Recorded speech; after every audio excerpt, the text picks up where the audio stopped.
Capítulo 8. Culpable. Gracias sean dadas a Dios cuando la ley obra de tal forma que le quita al pecador toda confianza en sí mismo. Hacer al leproso confesar que es incurable es un gran paso para convencerlo de ir al Salvador divino, que es el único que le puede sanar. Este es todo el objetivo de la ley para el hombre al que Dios quiere salvar. Charles Haddon Spurgeon. No puedo expresar lo importante que es este capítulo cuando compartes tu fe. La información contenida aquí es crucial para ayudar a los perdidos a comprender su necesidad del Salvador.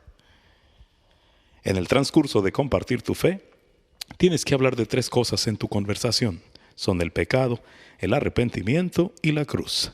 Si no explicas el pecado, la persona no comprenderá la necesidad que tiene de un Salvador. Si les habla de Jesús sin discutir el tema del pecado, él se convierte simplemente en otra figura religiosa como Mahoma o Buda. La persona no sabrá por qué Jesús es la única respuesta o por qué necesita de él. Cuando hablamos del pecado, la mayoría de los cristianos mencionamos Romanos capítulo 3, versículo 23, que dice: por cuanto todos pecaron y están destituidos de la gloria de Dios. Para que el perdido pueda entender este versículo, necesitará que se le defina una de estas palabras. Ellos necesitan saber qué es pecado. La palabra griega para pecado es un término de tiro con arco que significa errar al blanco. Es decir, existe un estándar que no hemos podido alcanzar. Imagínate el blanco. Se dispara una flecha y no das en el centro. Erraste al blanco. Eso es el pecado. Para mantener las cosas en términos sencillos, los inconversos necesitan saber cuál es el blanco para determinar si han errado o acertado. Una muy buena forma de abarcar el concepto bíblico es permitir que la Biblia interprete la Biblia. La respuesta probablemente está en la Biblia y no simplemente en la opinión de alguien. Por esa razón debemos conocer la palabra de Dios por sobre todas las cosas. En este caso, todo lo que tenemos que hacer es buscar algunos versículos anteriores para encontrar la respuesta. Romanos capítulo 3, versículos 19 y 20 dice: pero sabemos que todo lo que la ley dice, lo dice a los que están bajo la ley, para que toda boca se cierre y todo el mundo quede bajo el juicio de Dios, ya que por las obras de la ley ningún ser humano será justificado delante de él, porque por medio de la ley es el conocimiento del pecado. La ley debe ser muy importante. No solo cerrará la boca de muchos, evitando que intenten justificarse a sí mismos, sino que les mostrará que son culpables delante de Dios. Es la ley la que trae el conocimiento del pecado. Entonces, para entender qué es el pecado, tenemos que comprender qué es la ley. Salmos capítulo 19, versículo 7 nos informa: la ley de Jehová es perfecta, que convierte el alma. Si esta ley es perfecta y convierte el alma, ¿cuál es? Primera de Juan capítulo 3, versículo 4 dice: todo aquel que comete pecado infringe también la ley, pues el pecado es infracción de la ley. Quebrantar la ley es pecado. Punto. La última clave en nuestra búsqueda es Romanos capítulo 7, versículo 7, que dice: ¿qué diremos pues?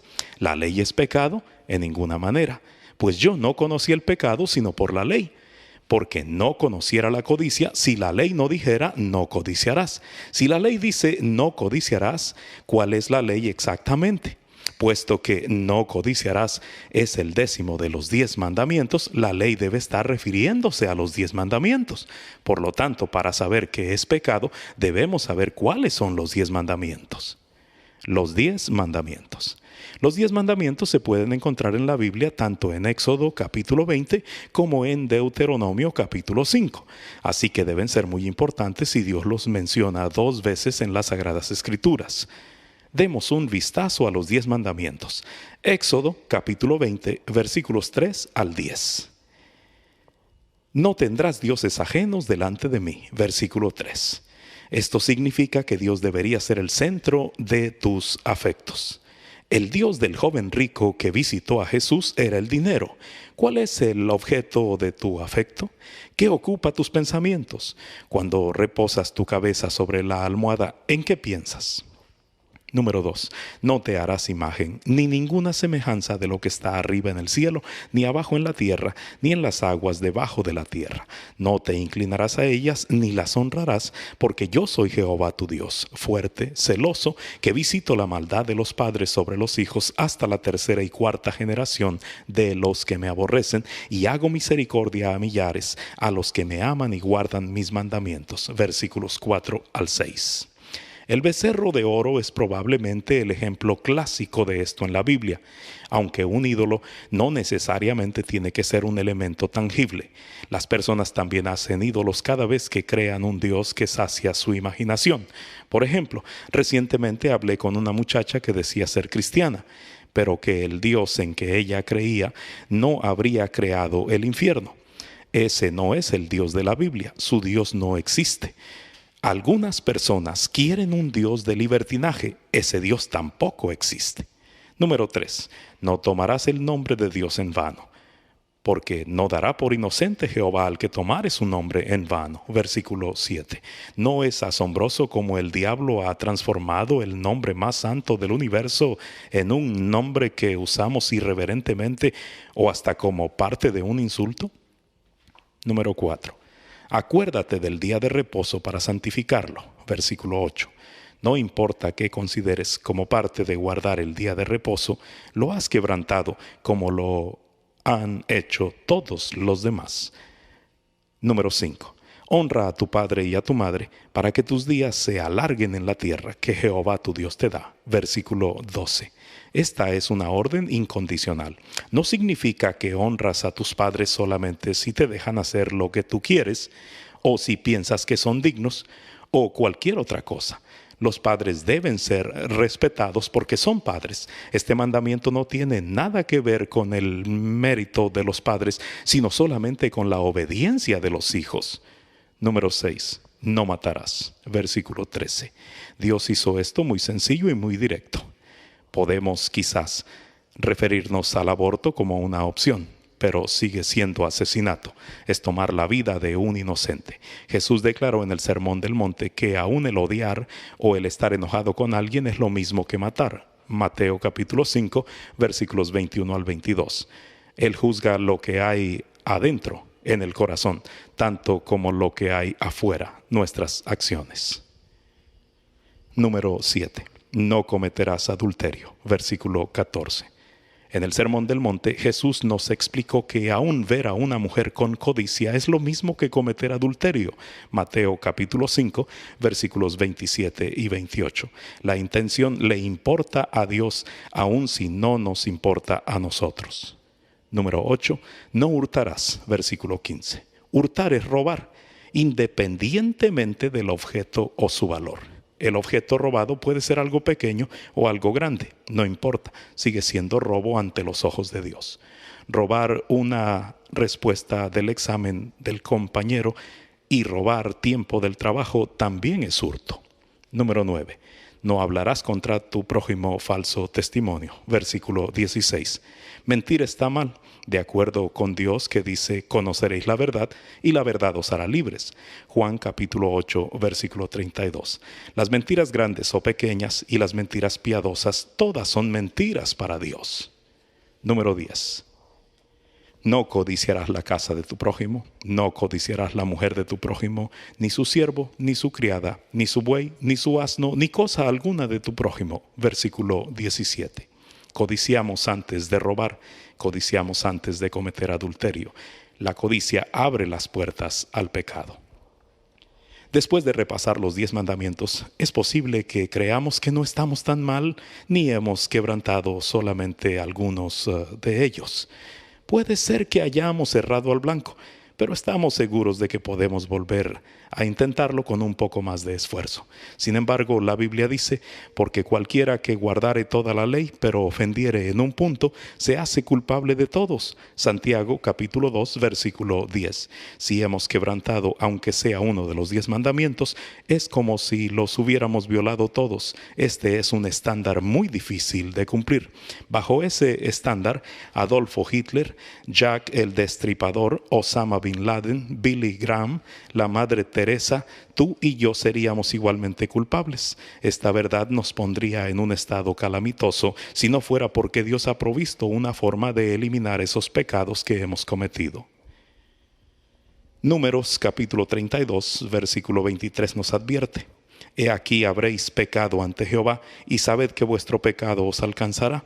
Podemos intentar ocultar nuestros pecados con nuestras buenas obras de vez en cuando, pero nuestro pecado nos descubrirá cuando estemos delante del trono del Dios Todopoderoso un día. Con esta verdad preocupante, ¿hay alguna salida o estamos condenados por esta ley? Créeme que hay esperanza. Esa esperanza está en el Hijo de Dios y su sangre, nuestro tutor. Gálatas capítulo 3 versículo 24 explica que la ley ha sido nuestro ayo para llevarnos a Cristo, a fin de que fuésemos justificados por la fe. Ese es el propósito de la ley. Nos lleva directamente a Jesús. La gente intenta ser justificada por medio de sus obras, pero la ley nos guía a Jesús para que seamos justificados por nuestra fe, no por nuestras obras. El griego es un idioma muy descriptivo. La palabra griega para ayo en Gálatas capítulo 3 versículo 24 también se traduce como maestro o instructor. Describe a alguien que acompañaba o llevaba a un niño a la escuela para asegurarse de que llegara. ¿Ves cómo funciona la ley? Literalmente lleva a las personas a la cruz, que es el lugar a donde queremos llevarlos cuando les hemos testificado. Estaba escuchando el mensaje de un pastor que solía trabajar en una agencia de publicidad y una frase en particular captó mi atención. En los comerciales, explicaba el pastor, los anunciantes nunca dicen por qué su producto es mejor que el que ofrece la competencia. Más bien lo que hacen es crear un deseo por el producto para que la gente quiera comprarlo. ¿Por qué en los comerciales colocan una mujer atractiva junto a un vehículo? Están buscando crear un deseo en ti para que compres su producto. Se me ocurrió que eso es exactamente lo que la ley de Dios, los 10 mandamientos, hace para el pecador. Ayudar a los pecadores a ver sus faltas personales ante un Dios santo y justo, creará en ellos un deseo por algo que pueda quitar su pecado. Ahora tendrán un deseo por Jesús y su sangre purificadora.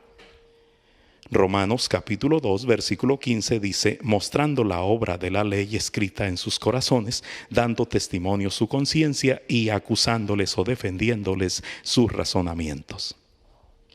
Aquí Dios claramente establece que Él ha escrito su ley en el corazón de la humanidad y su conciencia da testimonio de que es así. Conciencia con más ciencia significa con conocimiento. Los perdidos tendrán conocimiento de su pecado. Repasando los 10 mandamientos mientras les testificamos, podemos ayudarles a ver su necesidad de la cruz. Estaba en una reunión en una universidad cristiana esperando mi turno para predicar cuando pasaron un video de un misionero en Nueva Guinea. Este misionero explicaba que la población en la que él servía no tenía lenguaje escrito. Todo se enseñaba de boca en boca. Lo interesante fue observar que tenían un código de conducta que los regía. Una de sus reglas era la de no tocar a la esposa de su vecino. Eso me suena al 7º mandamiento de no cometer adulterio. Otra de sus reglas era que no podían tomar las pertenencias de otros. Eso es lo que dice el 8º mandamiento cuando nos dice no hurtarás. Otra regla establecía que no podían matar a personas o hablar falsedades acerca de alguien. No tenían lenguaje escrito, pero la ley de Dios estaba escrita en su corazón y sabían distinguir entre el bien y el mal. Hay que ponerlo en práctica. ¿Cómo incorporamos esta forma de hablar del pecado en una conversación? En realidad es muy sencillo. Un domingo por la mañana, mientras hablaba en una iglesia en Hilton Head, en Carolina del Sur, le di a la congregación la tarea de compartir su fe con alguien antes de regresar a la reunión de la noche.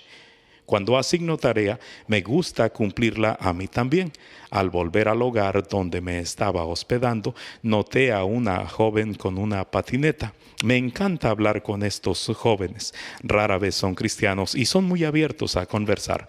Siempre comienzo la conversación pidiéndole que me enseñe algunos de sus mejores trucos. Les encanta recibir la atención y además ayuda a establecer una amistad antes de comenzar a conversar. Este joven tenía 18 años y estaba en su último año de la preparatoria. Después de conversar por un poco de tiempo, le dije, ¿te puedo hacer una pregunta interesante? Seguro, replicó. Le pregunté, si fueras a morir esta noche, ¿estás 100% seguro de que irías al cielo? Rápidamente respondió, sí. ¿Cómo sabes eso así? Porque soy una buena persona. Dios nos dejó un estándar para determinar si somos buenos o no, le expliqué. Se llama los 10 mandamientos. ¿Los has oído mencionar antes? Me contestó que sí, los conocía. Así que dije, bueno, veamos cómo te va. ¿Has dicho alguna mentira en tu vida? Sí. Entonces, ¿qué te hace eso? Un mentiroso. Tienes razón. ¿Has robado algo alguna vez? Sí, lo he hecho. ¿Eso qué te haría? Un ladrón, respondió. ¿Has codiciado a alguien en tu corazón? Por supuesto que sí, replicó. Jesús dice que eso es lo mismo que cometer adulterio. Ahora, por tu propia confesión, me has dicho que eres un mentiroso, un ladrón y un adúltero en tu corazón. No pareces ser tan bueno como pensabas que eras hace algunos minutos. De repente inclinó su cabeza. Cuando la verdad salió a la luz, no era tan bueno según la medida de Dios. Nadie lo es. Entonces, cuando hice la transición a la cruz, de repente todo tenía sentido para él. Una de las mentiras más grandes que el diablo les dice a los perdidos es que serán lo suficientemente buenos en el día del juicio. Si ayudan a la ancianita a cruzar la calle, si arrojan algunos dólares en la ofrenda, si son los mejores vecinos del barrio, etc., estarán bien en el día del juicio. ¿Ves cómo obra la ley para romper esa mentira?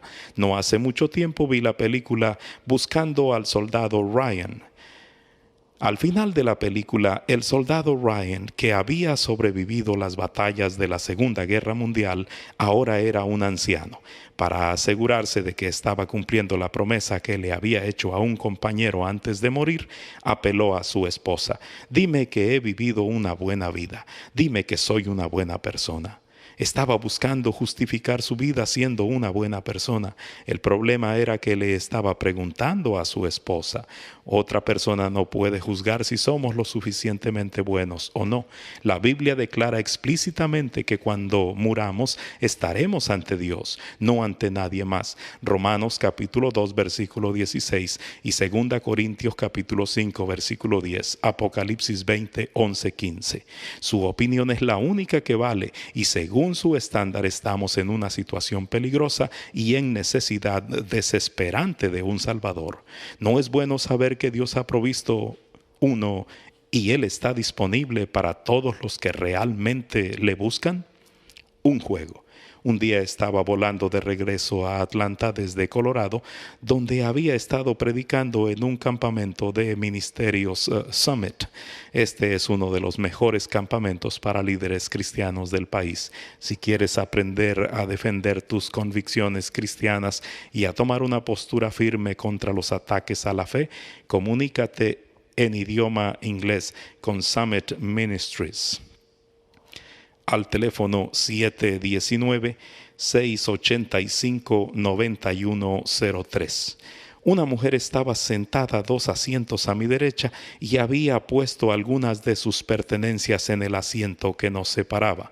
Eché un vistazo a sus pertenencias y noté una calcomanía con las letras DMB con varios autógrafos. DMB son las iniciales de Dave Matthews Band, un grupo de música muy popular entre adolescentes y universitarios. Le pregunté el porqué de la calcomanía y me respondió que la noche anterior había estado en un concierto de la banda en Denver.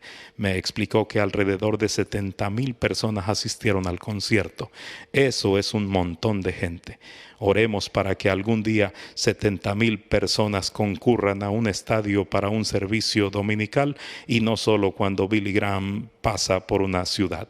Cuando le pregunté cómo había conseguido los autógrafos de los integrantes de la banda, me respondió: soy disc jockey de una estación de radio en Baltimore y me permitieron ir detrás del escenario.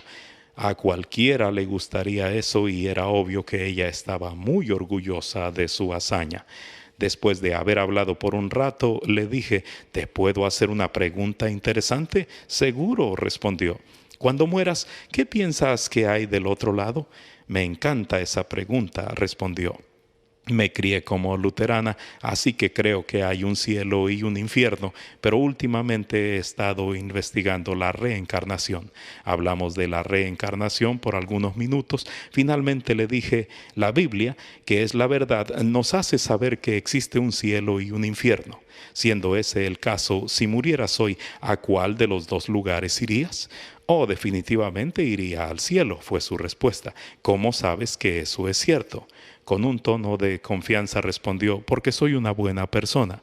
Me sorprende tanto que cada vez haya más maldad en el mundo y que todas las personas que conozco se crean buenas personas, le respondí.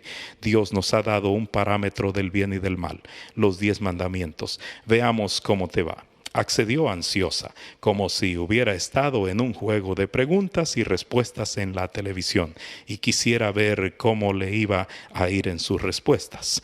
Comencé, ¿has dicho alguna mentira? Sí.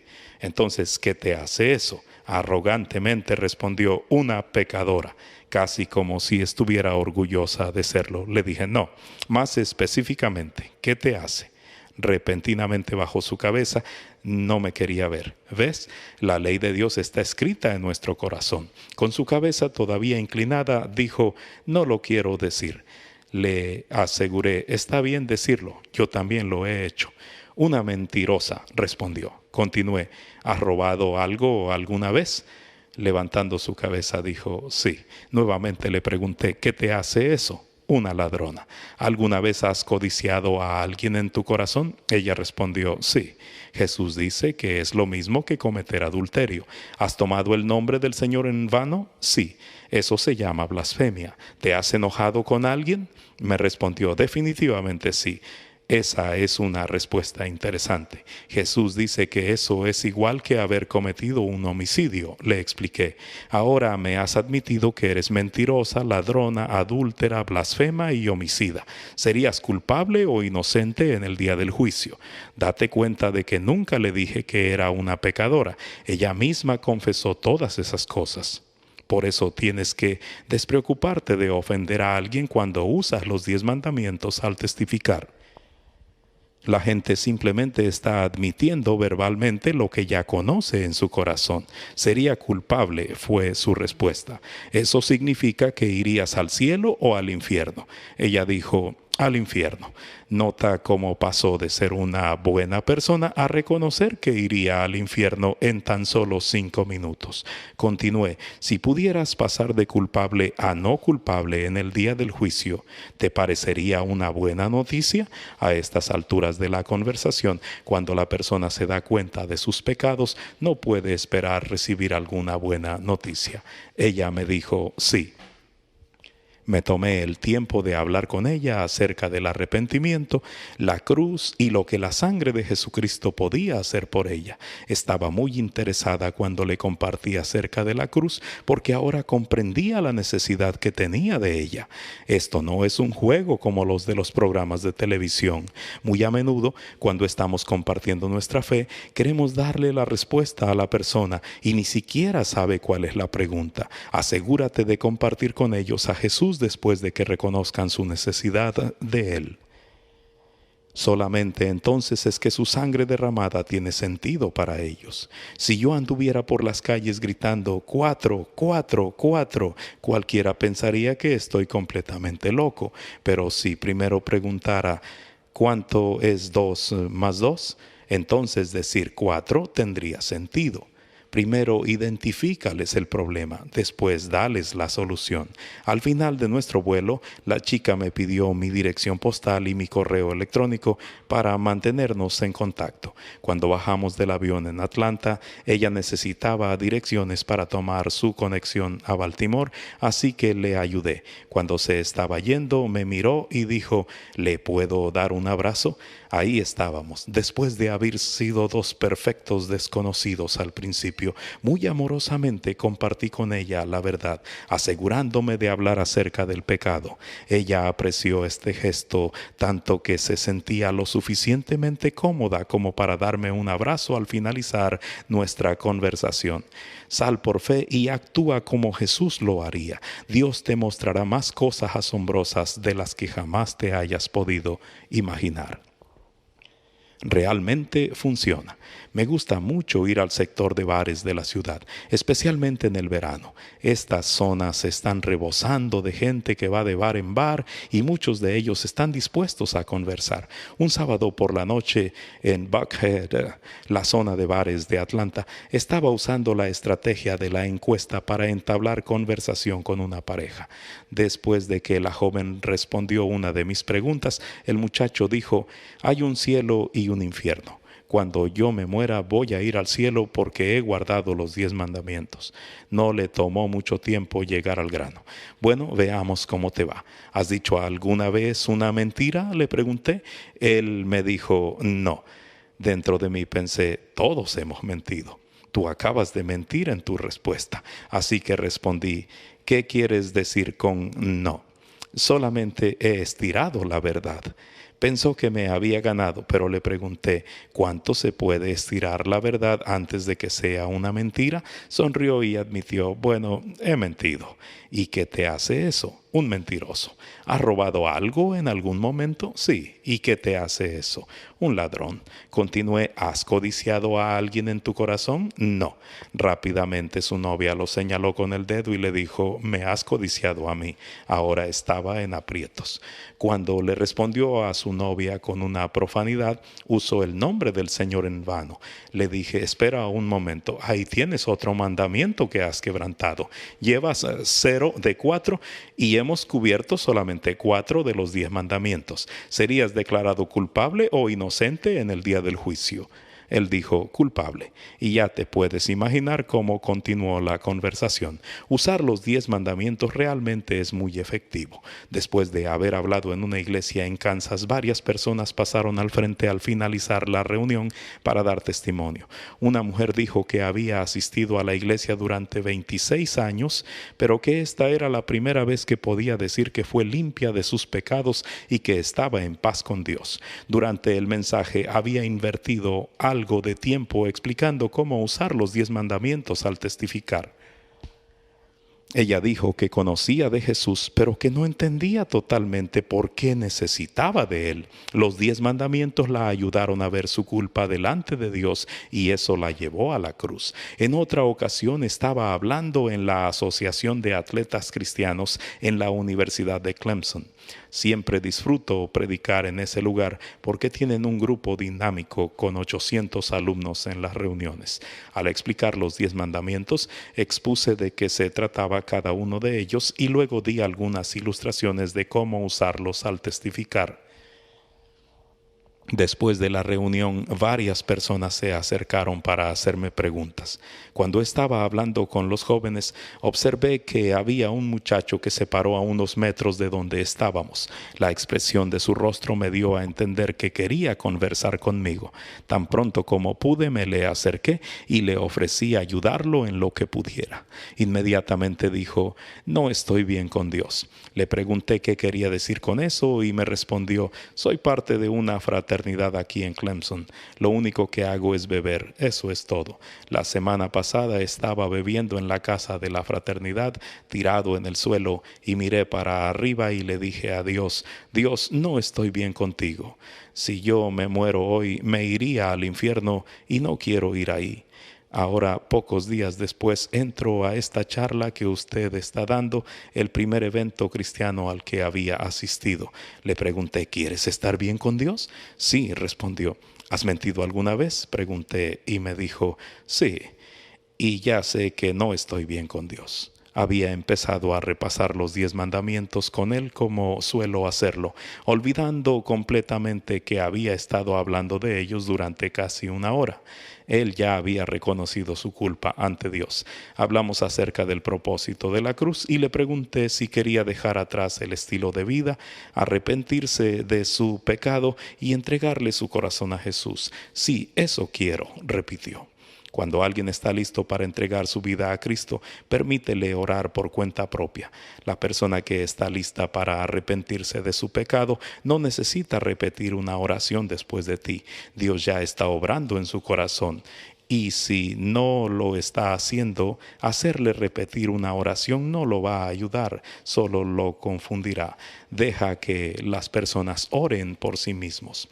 Después de orar, hablamos de la seguridad de la salvación. Le pregunté si tenía una Biblia para poder comenzar a leerla. Como no tenía una, lo puse en contacto con uno de los líderes de la actividad para que lo hicieran parte de una célula de estudio bíblico. Pocos meses después me enteré de que este joven ya había leído todo el Nuevo Testamento. Es muy importante lograr que el inconverso se sienta perdido antes de poder salvarlo. Cuando usas los 10 mandamientos para ayudar a la persona a ver su pecaminosidad delante de Dios, se aferra a Cristo con todas las fuerzas. Así debería ser. Se debe comprobar el caso. En un vuelo de regreso de una reunión en Minnesota, me senté junto a un caballero que estaba escuchando música en su reproductor de CDs. Tenía que apagarlo mientras nos preparábamos para despegar, así que aproveché la oportunidad para comenzar a conversar con él. Pronto descubrí que era un homosexual que vivía en Atlanta, pero había viajado a Minnesota para pasar el fin de semana con su pareja, un profesor de la Universidad de Minnesota. Estaba muy entusiasmado de tener la oportunidad de testificarle. Después de haber conversado un rato, le dije, ¿le puedo hacer una pregunta interesante? Seguro, me respondió. Cuando muera, le dije, ¿qué piensa que hay del otro lado? ¿Qué piensa que nos aguarda cuando dejemos esta tierra? Esa es una buena pregunta. No estoy muy seguro, pero no creo que haya nada después de la muerte. ¿Cómo sabe que eso es cierto?, le pregunté. No tenía ninguna evidencia para apoyar su posición. ¿De dónde obtuvo la información de que no hay nada después de la muerte? No tenía ningún libro o ninguna otra cosa sobre la cual basar sus creencias. Muy a menudo verás que esto no es poco común. Entonces él me preguntó a mí, ¿qué es lo que cree usted? Esa es una buena forma de comenzar una conversación, pero recuerda siempre que a la gente no solo le importa lo que crees, sino que también le interesa saber por qué lo crees. ¿Cómo llegaste a esta conclusión? ¿En qué evidencia te basaste para tomar esa decisión? Eso es lo que están buscando. Le expliqué mi creencia de que hay un Dios, un cielo y un infierno, y que la evidencia era lo más interesante. Me tomé el tiempo de discutir las evidencias de la existencia de Dios y de la veracidad de la Biblia. El hombre resaltó, «Usted debería ser abogado. Está presentando sus argumentos muy bien». En realidad no estábamos discutiendo, pero sí estaba fundamentando el caso muy bien, y él lo apreciaba. El hombre era abogado, por lo tanto disfrutaba que alguien utilizara la lógica para hacerlo pensar. Una vez que le comprobé que la Biblia era verdad, le dije que ella hablaba de un cielo y un infierno. ¿A qué lugar le gustaría ir? Por supuesto, él dijo, al cielo. Le pregunté, ¿sabe lo que le hace falta para poder ir ahí? Probablemente ser una buena persona. Dios nos ha dejado un parámetro para ver si somos buenos, le dije. Veamos cómo le va. ¿Ha dicho alguna mentira en su vida? Sí. Después de repasar los 10 mandamientos por algunos minutos, le dije, ahora que usted ha reconocido ser mentiroso, ladrón, adúltero, blasfemo y homicida, ¿sería usted culpable o inocente en el día del juicio? Admitió ser culpable. ¿Eso significaría el cielo o el infierno? Supongo que el infierno. Si pudiera pasar de culpable a no culpable en el día del juicio, le pregunté, ¿le parecería una buena noticia? Se le abrieron los ojos y dijo, sé exactamente a dónde va con esto. ¿A dónde voy con esto? Repitió aún con los ojos maravillados, sé exactamente a dónde va con esto. ¿A dónde voy con esto? Dijo, ¿tiene esto algo que ver con alguien cuyas iniciales son JC? Solté una pequeña risa y dije, ¿tiene alguna dificultad en pronunciar el nombre de Jesús?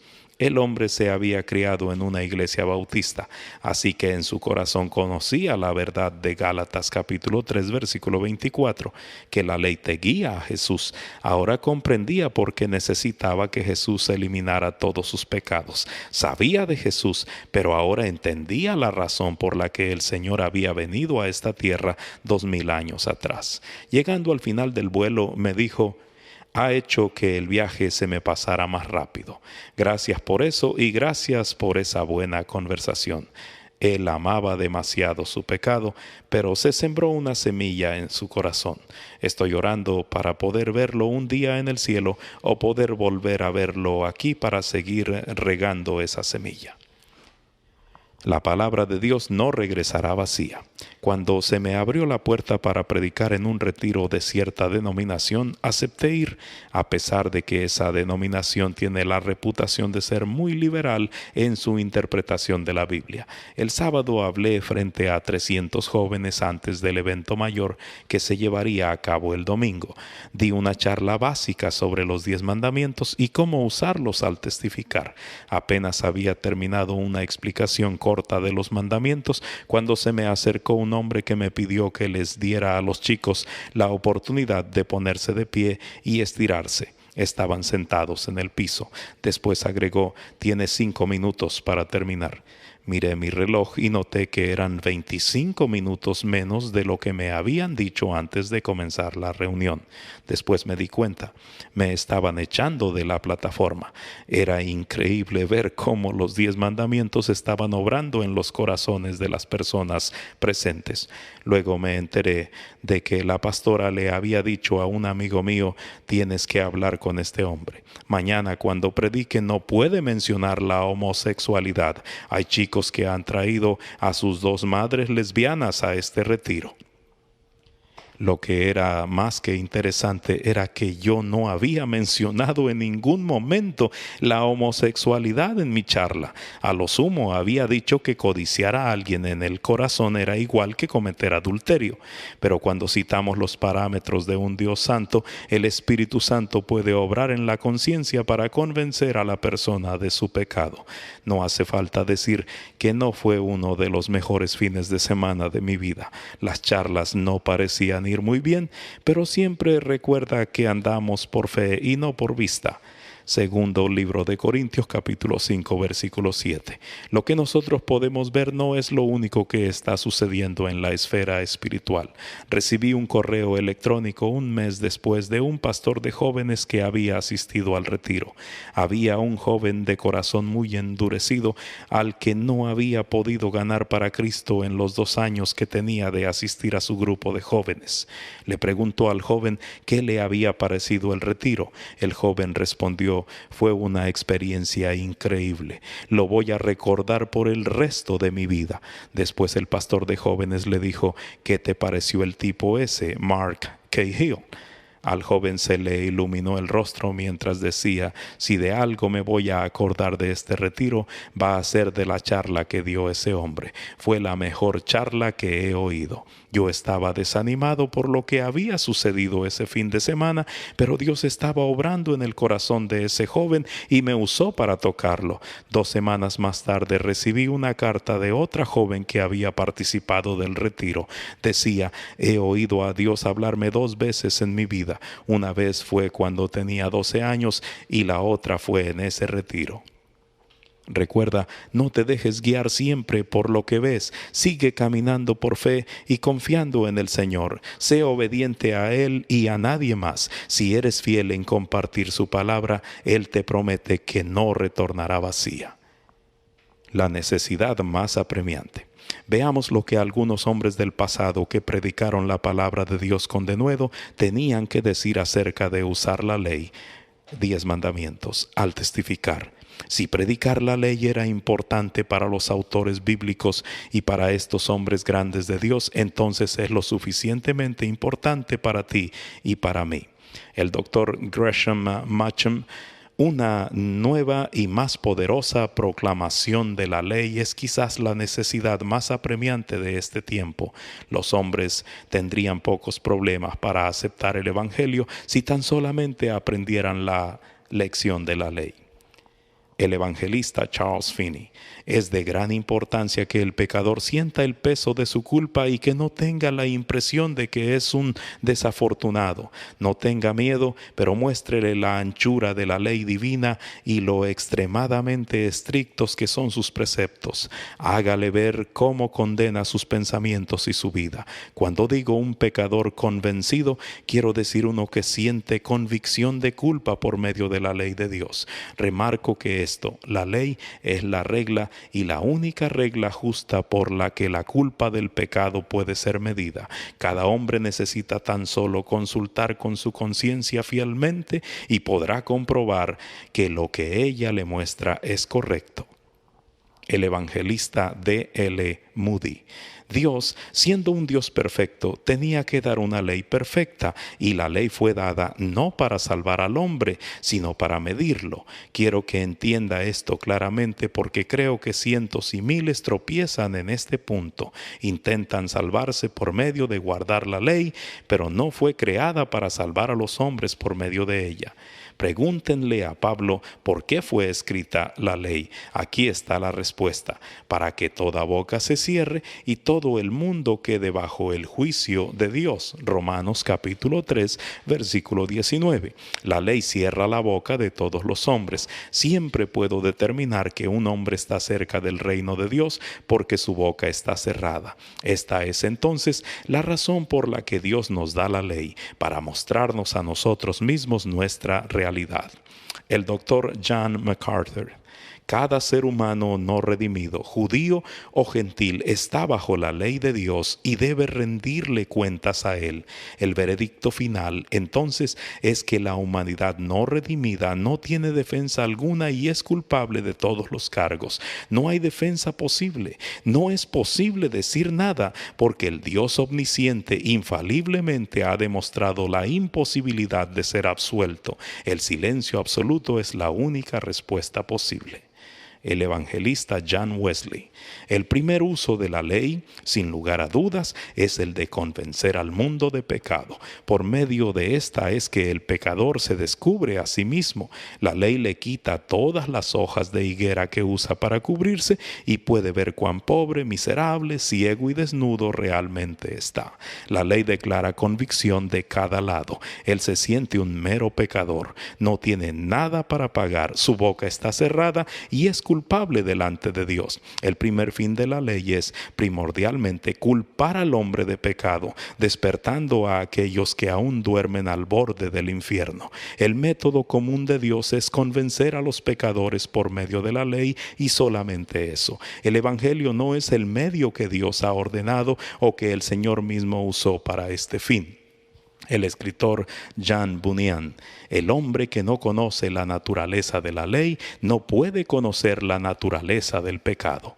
El maestro Martin Lloyd Jones: el problema con la persona que no está buscando un salvador o la salvación es que no comprende la naturaleza del pecado. Traer tal conocimiento a la mente y la conciencia del hombre es la función peculiar de la ley. Es por eso que grandes predicadores evangélicos hace 300 años en el tiempo de los puritanos y hace 200 años en el tiempo de Whitefield y otros, siempre comenzaban con lo que ellos llamaban la preliminar obra de la ley. Estaré por siempre en deuda con Ray Comfort de las publicaciones Aguas Vivas por haberme abierto los ojos al uso apropiado de los 10 mandamientos. Le faltaba una pieza a mi presentación del Evangelio que realmente necesitaba, y el Señor me lo envió justo a tiempo. La grabación de audio del mensaje de Ray titulado Lo que el diablo no quiere que sepas, y un libro suyo, Revival Golden Key, la llave dorada del avivamiento, no disponible en español, son recursos excelentes. Los puedes pedir en inglés a Aguas Vivas al teléfono 1-800-437-1893. Nuevamente el teléfono 1-800-437-1893. Arrepiéntete.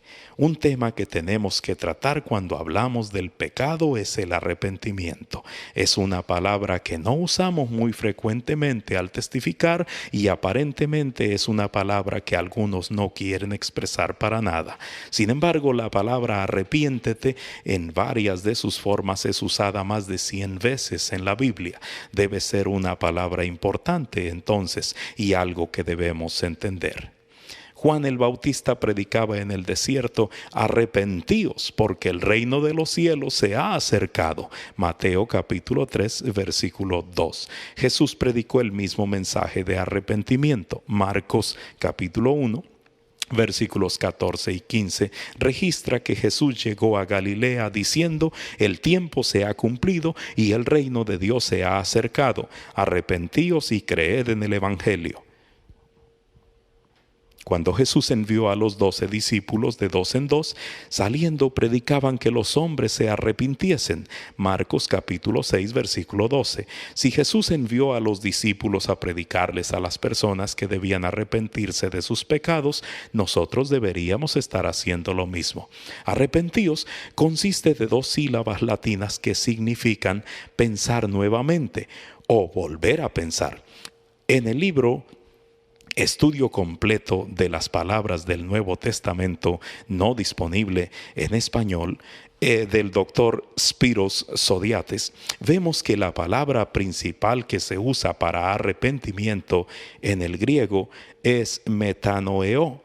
El doctor Zodhiates explica que significa arrepentirse con remordimiento acompañado por un verdadero cambio de corazón hacia Dios.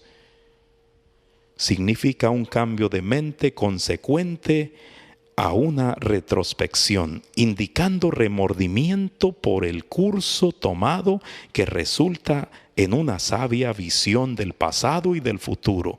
Aún más importante, existe una distinción con la palabra metameiomai, que significa lamentar las acciones de uno a causa de las consecuencias.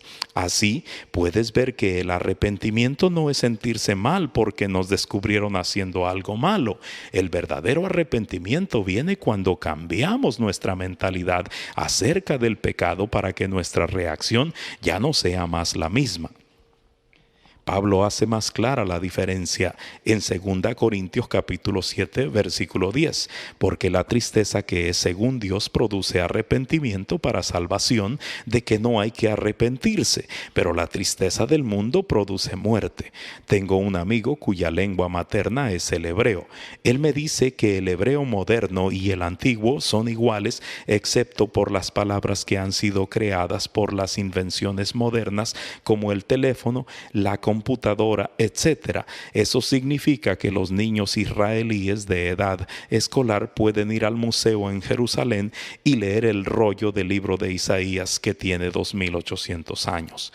Mi amigo me explicó, hablando del arrepentimiento, que las palabras ka-sa-ra y tsu-va ambas significan regresar. Esto nos indica qué es lo que tenemos que hacer.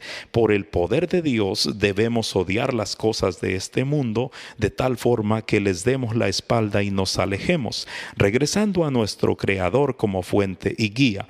Entonces, como nuevas criaturas, salimos en novedad de vida sirviendo a nuestro Señor y Salvador Jesucristo.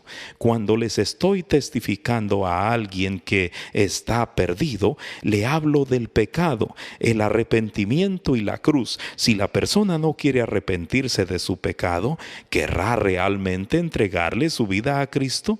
No digo que alguien que recibe a Cristo al día siguiente debe ser perfecto y estar predicando como Billy Graham. Lo que sí quiero decir es que si no hay un deseo de alejarse de su pecado, la persona no está realmente haciendo un compromiso verdadero con el Salvador. En Juan 6:44 Jesús dice: ninguno puede venir a mí si el Padre que me envió no le trajere. Si Dios está atrayendo a alguien hacia sí mismo, al mismo tiempo lo está alejando de su pecado. Estaba sentado una noche conversando con un joven que había conocido en un campamento. El joven me contaba acerca de su vida y me confesó que había estado consumiendo cocaína los últimos 30 días. Pasados 45 minutos de la conversación me preguntó: ¿es este el momento en que me vas a empezar a hablar de Jesús? Le respondí: no. Tenía una mirada sorprendida. ¿No lo vas a hacer? Le expliqué que no estaba preparado para recibir a Jesús y que no era su día para ser salvo. Él no odiaba su pecado lo suficiente como para querer arrepentirse y alejarse de él. Amaba demasiado al mundo. Lo más interesante de esto fue que no discutió para nada conmigo. Él no quería ser salvo ese día. Quería consumir drogas. Este joven había asistido a una escuela cristiana, por lo tanto sabía todas las respuestas correctas, pero el punto en ese momento era el arrepentimiento y él no quería arrepentirse. Cuando estés compartiendo tu fe, recuerda tomarte el tiempo de hablar con la persona y explicarle la salvación. Esta es la decisión más importante que tomará en su vida. Por eso debe entenderla perfectamente bien. Lleva más de 2 minutos comprar un auto o decidir qué carrera estudiar. Cuando hablo en reuniones, no hago llamados al altar de 2 minutos. Si no presenté un mensaje de salvación, no hago un llamado al altar. Si la gente quiere pasar al frente para hablar con alguien acerca de la salvación, tiene toda la libertad de hacerlo.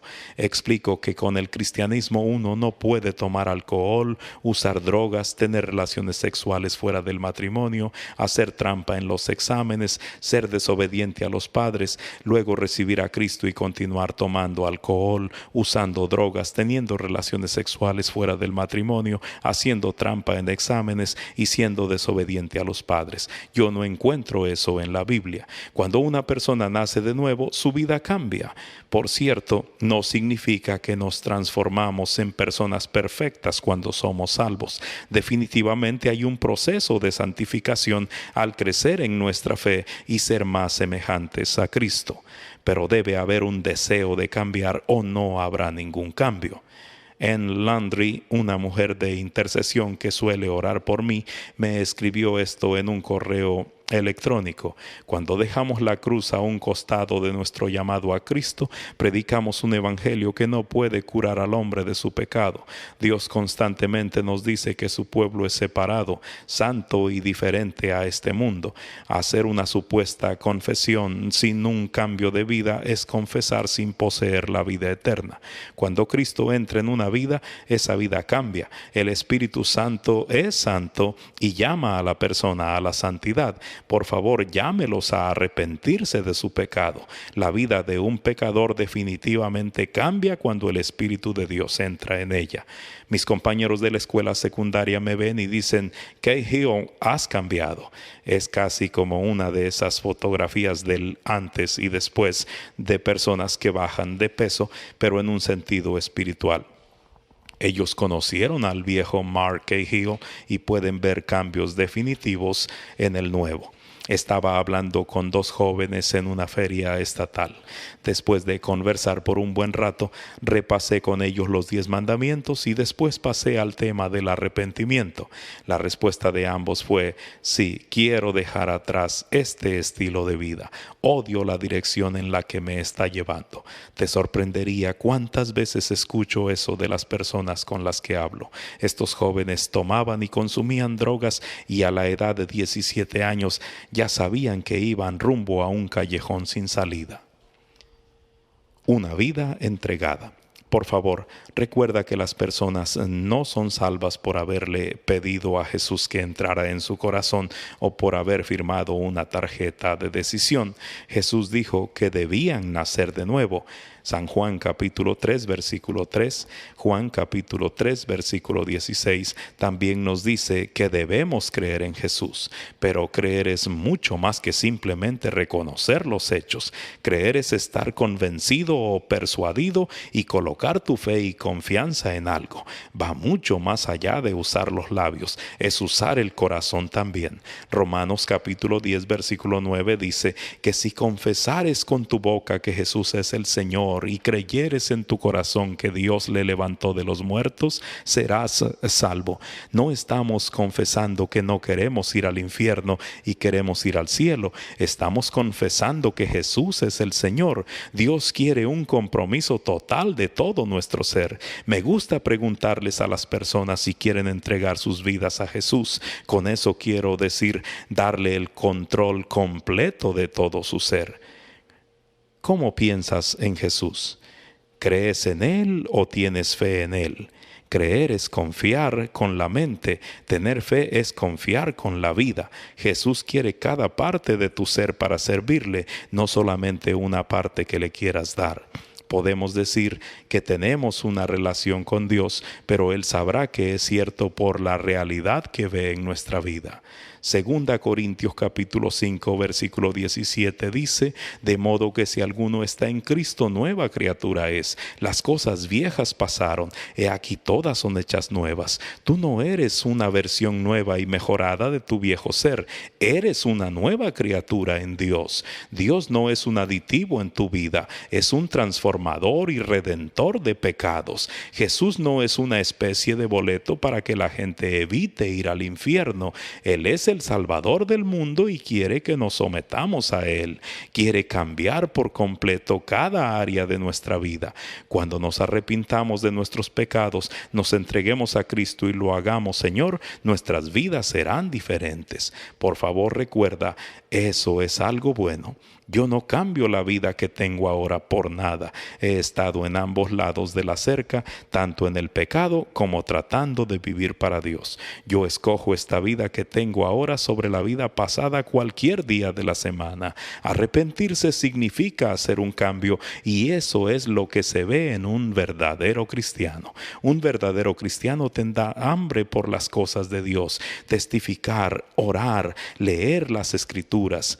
¿Estás compartiendo tu fe fielmente con los perdidos? ¿Estás buscando el rostro de Dios cada día en oración? ¿Anhelas leer su palabra todos los días? Dwight Moody dijo: la Biblia te alejará del pecado, pero el pecado te alejará de este libro. Josué capítulo 1 versículo 8 nos da la clave de cómo tener éxito en la vida cristiana. No se apartará de tu boca este libro de la ley, sino que de día y de noche meditarás en él, para que guardes y hagas conforme a todo lo que en él está escrito, porque entonces harás prosperar tu camino y todo te saldrá bien. Para tener éxito al testificar, las preguntas en el próximo capítulo te ayudarán cuando hables con otros del Señor.